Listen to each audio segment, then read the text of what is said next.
Hello സുഹൃത്തെ, നമസ്കാരം. JDS current അഫേഴ്സിലേക്ക് സ്വാഗതം. ഇന്ന് മാർച്ച് 25, ഏറ്റവും ലേറ്റസ്റ്റ് ആയിട്ടുള്ള കറണ്ട് അഫേഴ്സുമായി JDS കറണ്ട് അഫേഴ്സ്. പുതിയ കാര്യങ്ങൾ അറിയാൻ ശ്രമിക്കൂ. അത് നമ്മുടെ കോൺഫിഡൻസ് ആണ് വർദ്ധിപ്പിക്കുന്നത്.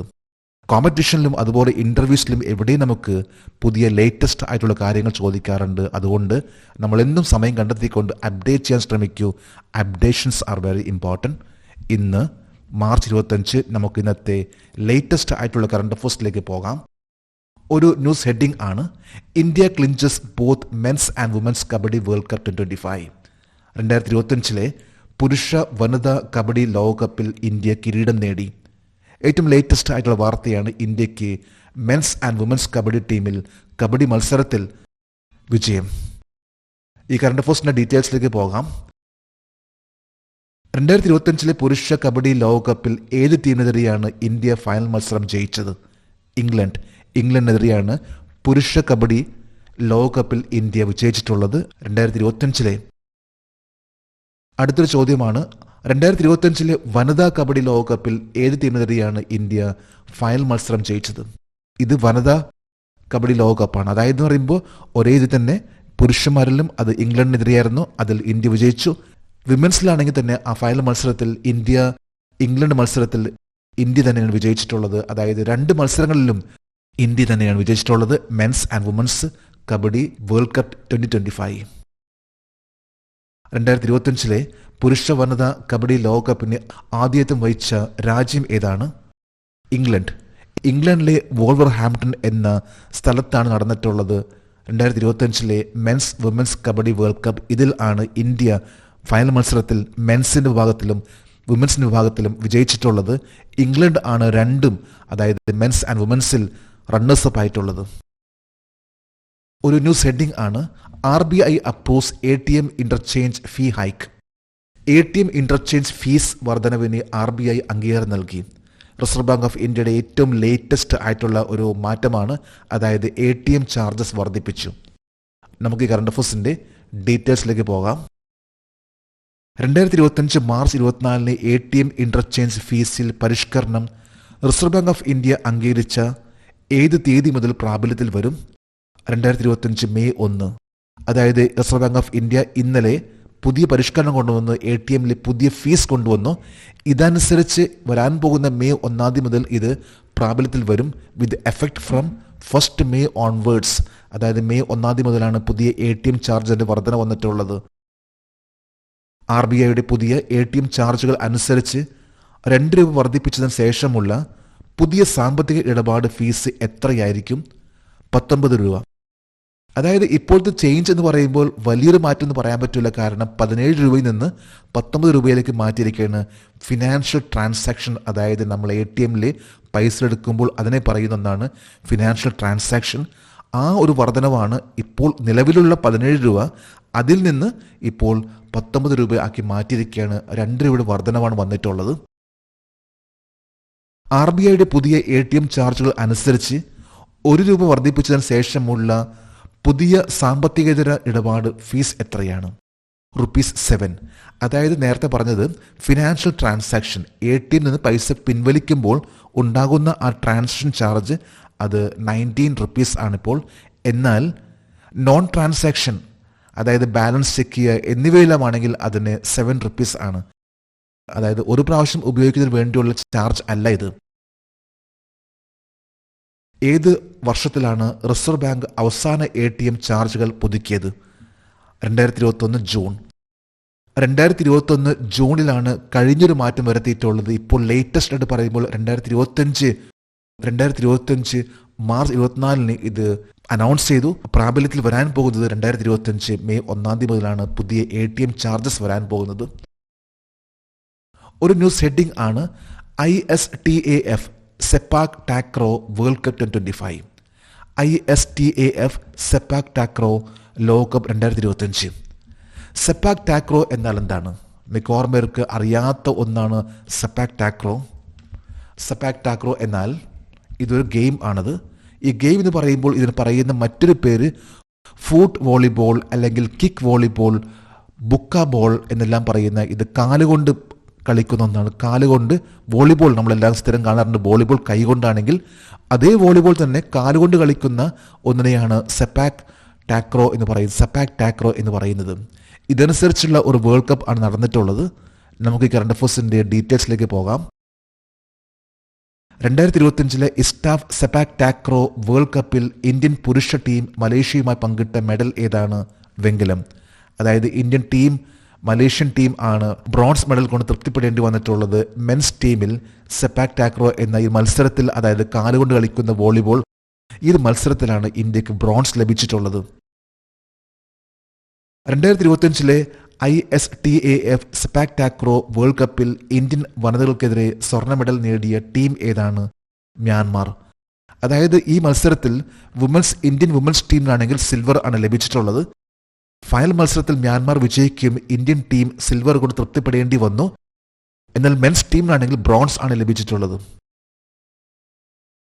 2025 IAS സെപ്പാക് ടാക്രോ വേൾഡ് കപ്പിൽ തായ്ലൻഡ് പുരുഷ ഡബിൾസ് ഏത് ടീമിനെതിരെ സ്വർണ്ണ മെഡൽ നേടി? മ്യാൻമാർ. തായ്ലൻഡ് എന്ന രാജ്യത്തെ മെൻസ് ഡബിൾ അവർ ഗോൾഡ് മെഡൽ നേടി. ഇവർ വിജയിച്ചിട്ടുള്ളത് മ്യാൻമാറിനെതിരെയാണ്. മ്യാൻമാറിന് വിമൻസിലാണെങ്കിൽ ഗോൾഡ് ലഭിച്ചു, എന്നാൽ മെൻസിന്റെ ടീമിൽ ആണെങ്കിൽ മ്യാൻമാറിന് സിൽവർ ആണ് ലഭിച്ചിട്ടുള്ളത്. ഇന്ത്യൻ ടീമിന് മെൻസിലാണെങ്കിൽ ബ്രോൺസും വിമൻസ് ടീം ആണെങ്കിൽ ലഭിച്ചിട്ടുള്ളത് സിൽവർ ആണ്. 2025 ISTAF സെപ്പാക് ടാക്രോ വേൾഡ് കപ്പ് എവിടെയാണ് നടന്നത്? പട്ന, ബീഹാർ. ബീഹാറിലെ പട്നയിലാണ് ഈ ഒരു വേൾഡ് കപ്പ് നടന്നിട്ടുള്ളത്. അതായത് കിക്ക് ബോൾ അല്ലെങ്കിൽ ഫൂട്ട് വോളിബോൾ അല്ലെങ്കിൽ ബുക്ക ബോൾ എന്നറിയപ്പെടുന്ന സെപ്പാക് ടാക്രോ എന്ന ഈ വേൾഡ് കപ്പ് നടന്നിട്ടുള്ളത് ബീഹാറിലെ പാട്ന എന്ന സ്ഥലത്താണ്. അടുത്തൊരു ന്യൂസ് ഹെഡിംഗ് ആണ്: Indian navy announces made in India Africa exercise IOS Sagar. Indian നാവികസേനയുടെ ആദ്യ ഇന്ത്യ ആഫ്രിക്ക അഭ്യാസം IOS സാഗർ പ്രഖ്യാപിച്ചു. ഇന്ത്യൻ നേവി ആഫ്രിക്കൻ രാജ്യം തമ്മിലുള്ള ഒരു എക്സസൈസ് ആരംഭിക്കാൻ പോവുകയാണ്. നമുക്ക് ഈ കറണ്ട് അഫയേഴ്സിന്റെ ഡീറ്റെയിൽസിലേക്ക് പോകാം. ഇന്ത്യൻ മഹാസമുദ്ര മേഖലയിൽ 10 ആഫ്രിക്കൻ രാജ്യങ്ങളുമായി നടത്തുന്ന ഇന്ത്യയുടെ കന്നി നാവിക അഭ്യാസത്തിന്റെ പേര് Africa India key maritime engagement അല്ലെങ്കിൽ AIKME. ഇതൊരു പുതിയൊരു എക്സസൈസ് ആണ് നടത്താൻ പോകുന്നത്. ആഫ്രിക്കയിലെ 10 രാജ്യങ്ങൾ തമ്മിലുള്ള ഒരു എക്സസൈസ് ആണ്.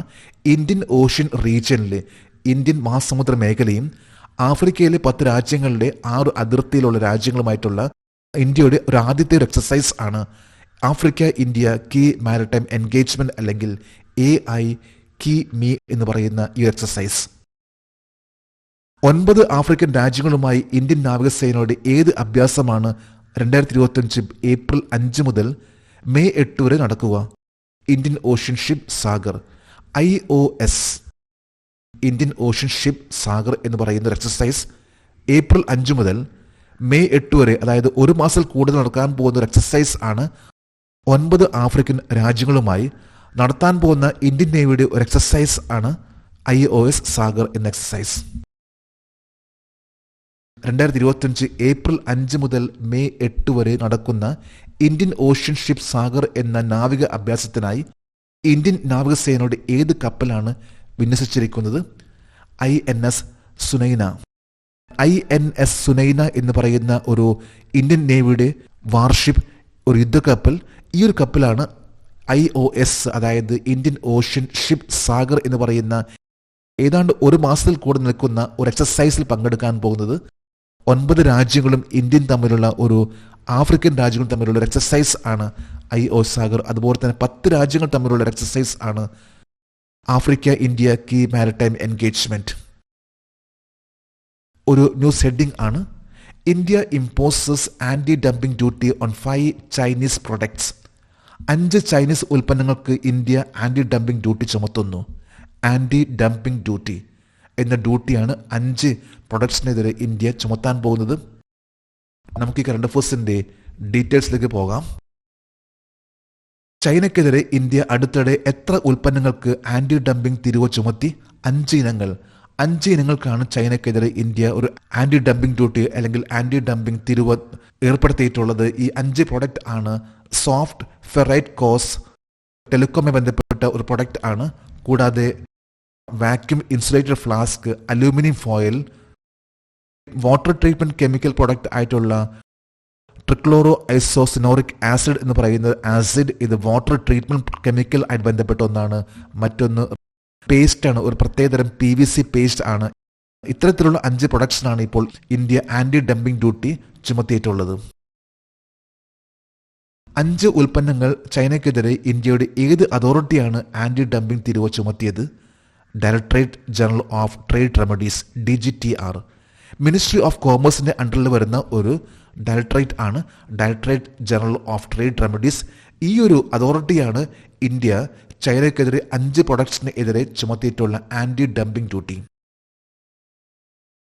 ആഭ്യന്തര ഇറക്കുമതി സാധനങ്ങൾ തമ്മിലുള്ള വില വ്യത്യാസം നികത്താൻ ഇറക്കുമതി ചെയ്യുന്ന ഉൽപ്പന്നങ്ങൾക്ക് ഏത് തരം തീരുവയാണ് ചുമത്തുന്നത്? Anti dumping duty.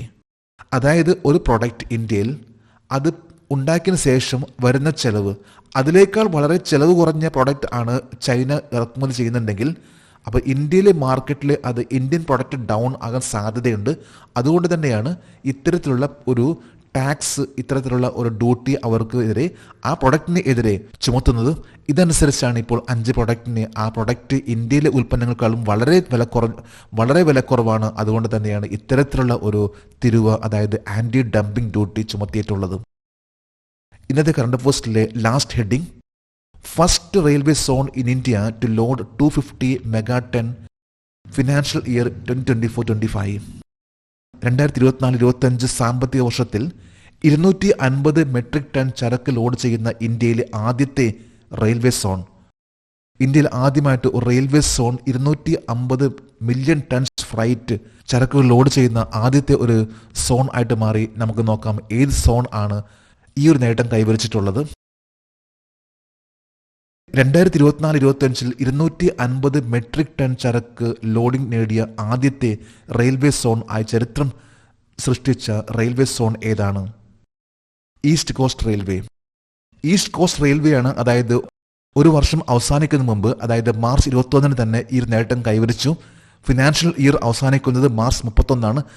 അതിനു മുമ്പ് തന്നെ 250 മെട്രിക് ടൺ ഓഫ് ഫ്രൈറ്റ് ആണ് ഈസ്റ്റ് കോസ്റ്റ് റെയിൽവേ നേട്ടം കൈവരിച്ചിട്ടുള്ളത്. ഇത്രയും പ്രൊഡക്ട്സ് ആണ് ഒരു വർഷം കൊണ്ട് ലോഡ് ചെയ്തിട്ടുള്ളത് ഇന്ത്യയിലെ east coast railway. East coast റെയിൽവേയിലെ ചരക്ക് നീക്കത്തിന് ഏറ്റവും വലിയ സംഭാവന നൽകുന്ന കൽക്കരി ലിമിറ്റഡുകളിൽ ഒന്നായ ഏത് കൽക്കരി ലിമിറ്റഡാണ്?